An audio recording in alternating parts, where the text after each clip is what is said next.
അസ്സലാമു വറഹ്മത്തുള്ളാഹി തആല വബറകാതുഹു. ബഹുമാനമുള്ള ഉസ്താദുമാരെ, സ്നേഹധന്യരായ രക്ഷിതാക്കളെ, എൻ്റെ പ്രിയപ്പെട്ട കൂട്ടുകാരെ, അസ്സലാമു അലൈക്കും. ഈ മീലാദ് ഫെസ്റ്റ് വേദിയിൽ ഞാനൊരു കൊച്ചു കഥ പറയാനാണ് ഞാൻ വന്നിട്ടുള്ളത്. ചരിത്ര പുസ്തകത്തിൽ നിന്ന് ചെറിയ റേഡ്. കഥയുടെ പേര് പ്രവാചകർ, പ്രശ്നപരിഹാരങ്ങളുടെ കോടതി. പണ്ട് അറബികൾക്കിടയിൽ തനിപ്പോരിമയും തറവാട് മഹിമയും ഗോത്ര സമവാക്യങ്ങളും കൊടികുത്തി വാണിടുന്ന കാലം. ഞങ്ങളാണ് ഉന്നതരെന്നും മഹത്വമുള്ള ഗോത്രക്കാരെന്നും ഓരോരുത്തരും മേനിനടിക്കുകയും തർക്കമുണ്ടാക്കുകയും ചെയ്തിരുന്ന മക്കൾക്കാർക്കിടയിൽ അന്നൊരു വലിയ തർക്കം ഉടലെടുത്തു. മക്കയിലുണ്ടായിരുന്ന വലിയൊരു വെള്ളപ്പൊക്കം കാരണം കഅബാലയത്തിന് കേടുപാടുകൾ സംഭവിച്ചു. മക്കക്കാർ അത് പുതുക്കി പണിയാൻ തീരുമാനിച്ചു.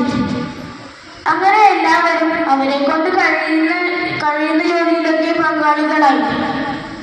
ചിലർ മണ്ണ് കൊണ്ടുപോകുന്നു, മറ്റു ചിലർ കല്ല് കൊണ്ടുപോകുന്നു, ഒരു കൂട്ടർ ഭക്ഷണം പാകം ചെയ്തു കൊടുക്കുന്നു, പടപണിയുന്നവർ ഭംഗിയായി കഅബ പണിയുന്നു. അങ്ങനെ ആ കഅബയുടെ അവസാന ഘട്ടത്തിലെത്തിയപ്പോഴാണ് കഥയുടെ ക്ലൈമാക്സ് വരുന്നത്. നേരത്തെ തന്നെ കഅബയിലുണ്ടായിരുന്ന സ്വർഗീയ കല്ല് ഹജറുൽ അസ്വദ് യഥാസ്ഥാനത്ത് ആര് സ്ഥാപിക്കും? അവർക്കിടയിൽ തർക്കമുണ്ടായി. ഓരോ ഗോത്രക്കാരും ഞങ്ങളാണ് ഹജറുൽ അസ്വദ് സ്ഥാപിക്കാൻ അർഹരെന്ന് വാദിച്ച് രംഗം വഷളാക്കി. ഞാൻ വെക്കാം, ആരും വിട്ടുകൊടുക്കുന്നില്ല.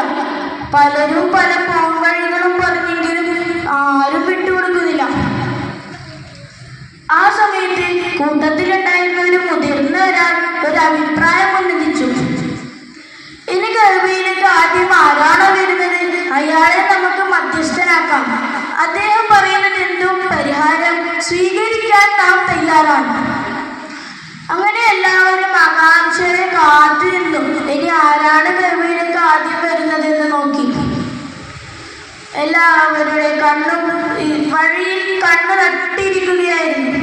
കുറച്ചു സമയത്തിനകം അതാ ഒരു ചുറുചുറുക്കുള്ള ഒരു ചെറുപ്പക്കാരൻ നടന്നു വരുന്നു.